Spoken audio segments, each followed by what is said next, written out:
Boa noite, sejam bem-vindos a mais um Ao Final do Dia, comigo, Mário Marinho Lopes, aqui na Cor do Dinheiro, no modo de miniférias. Daí esta envolvência, esta paisagem. Então, vamos ao que é importante. O vídeo desta semana é sobre a vinda da Presidente do Parlamento Europeu, Roberta Metsola, à Assembleia da República, onde discursou hoje. Na verdade, o vídeo vai ser um bocadinho mais sobre a importância e o significado do que é a instituição União Europeia do que propriamente o discurso propriamente dito. Mas acho que há um ponto que vale a pena destacar, que é quando Metsola sugere à deputada do PCP, Paula Santos, para dizer aos deputados ucranianos as inanidades para o Putin que disse ali no Parlamento português. E vale a pena ver o vídeo. Agora veja. Eu peço-vos que digam o que disseram aqui em frente dos deputados do Parlamento ucraniano. É isso que eu vos peço.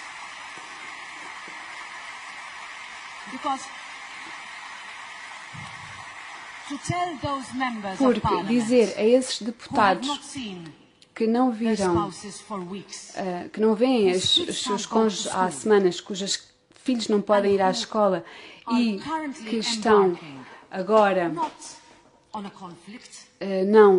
que estão agora com este conflito, isto não é algo que se possa resolver com pessoas a sentar à volta da mesa. Não, isto trata-se de fazer a Rússia abandonar o território da Ucrânia, pura e simplesmente, nem mais nem menos.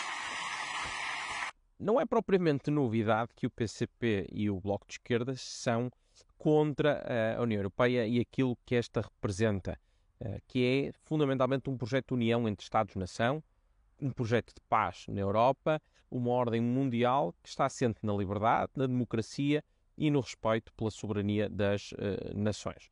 E por este motivo, e porque apesar de todos os seus defeitos, eu sou um europeísta convicto, dedico este vídeo a evocar um bocadinho a história da Europa, para que as pessoas tenham um bocadinho noção do contexto, do que nos trouxe até aqui e, dessa forma,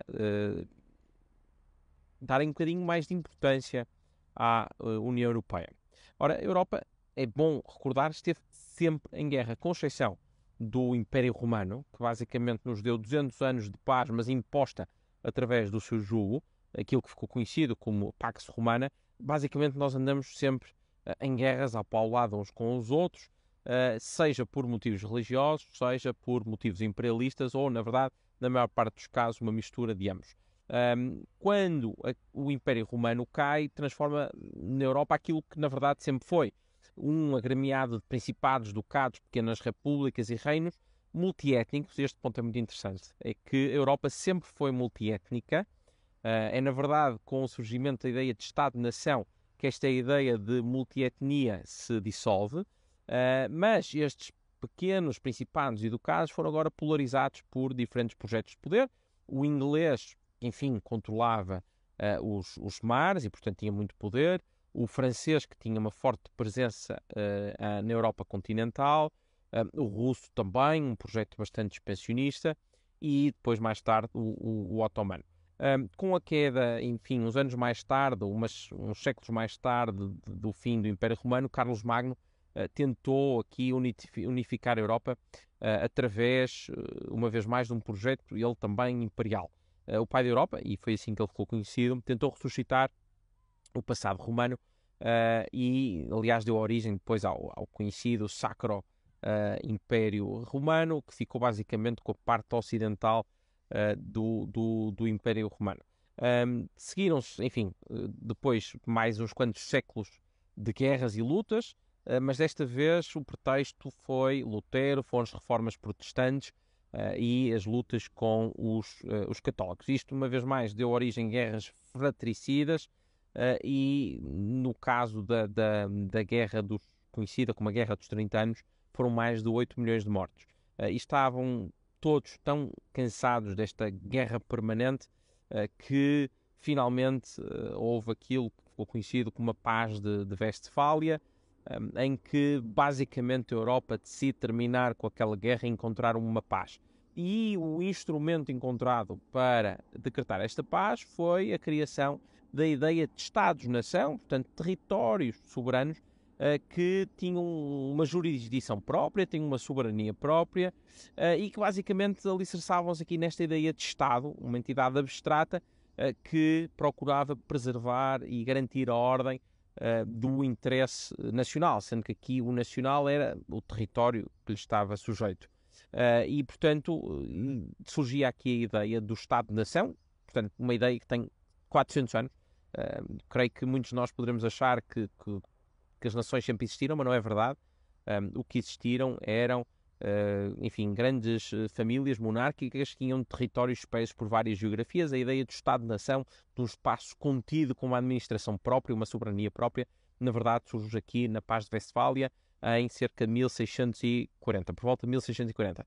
E, portanto, tudo isto é relativamente recente, tem 400 anos. Ora, esta Paz de Westfália, na verdade, trouxe aqui uma nova ordem internacional, alicerçada neste conceito de Estado-nação, e, na verdade, preside até aos dias de hoje na maior parte do mundo. Ainda assim, infelizmente, no caso da Europa, não impediu dois novos conflitos. A Primeira Guerra Mundial, que foi suscitada, uma vez mais, por uma vontade de expansão territorial de vários países, enfim, o Império Austro-Húngaro, o Império Alemão também, francês, enfim, toda a Europa estava em comoção. E depois, mais tarde, a Segunda Guerra Mundial, que na verdade é uma consequência da Primeira Guerra Mundial, que foi motivada por revanchismo da Primeira Guerra, assim como uma enorme falha dos líderes de então, que quebraram uma tradição de não humilhar os derrotados e foram impor à Alemanha, na sequência da Primeira Guerra Mundial, uma humilhação, uma enorme humilhação, que naturalmente só iria culminar em mais conflito. E no caso foi a ascensão do Partido Nazi, que é bom recordar, foi eleito, não fez nenhuma revolução, foi eleito em 1933. E portanto, em suma, a União Europeia, chegados aos dias de hoje, acho que é incontornável dizer que a União Europeia é um projeto de união, de paz, de fraternidade entre os Estados europeus. Há partidos, nós sabemos, que vêm na União Europeia um travão às suas ideologias defuntas, aos seus projetos, e daí não gostarem da União Europeia. E há partidos que preferiam que a Europa voltasse a ser uma manta de retalhos de pequenos Estados fracos, sem força conjunta, onde naturalmente os seus projetos totalitários pudessem vingar. Ora, a conclusão que eu tiro aqui hoje é que estamos muito melhor, com todos os seus defeitos, na União Europeia, e este é um grande desígnio que nos deve mover a todos. Infelizmente, a história daquilo que aconteceu antes já não é recordada pela maior parte de nós, naturalmente, já vai longe, mas é importante ter presente que antes da União Europeia, a Europa sempre foi um continente em guerra permanente, e a União Europeia trouxe proximidade entre países, entre Estados, trouxe união e devolveu a Europa à sua melhor condição, que é uma condição de colaboração, de união entre todos. Com isto me despeço, desejando-vos um ótimo fim de semana e até para a semana.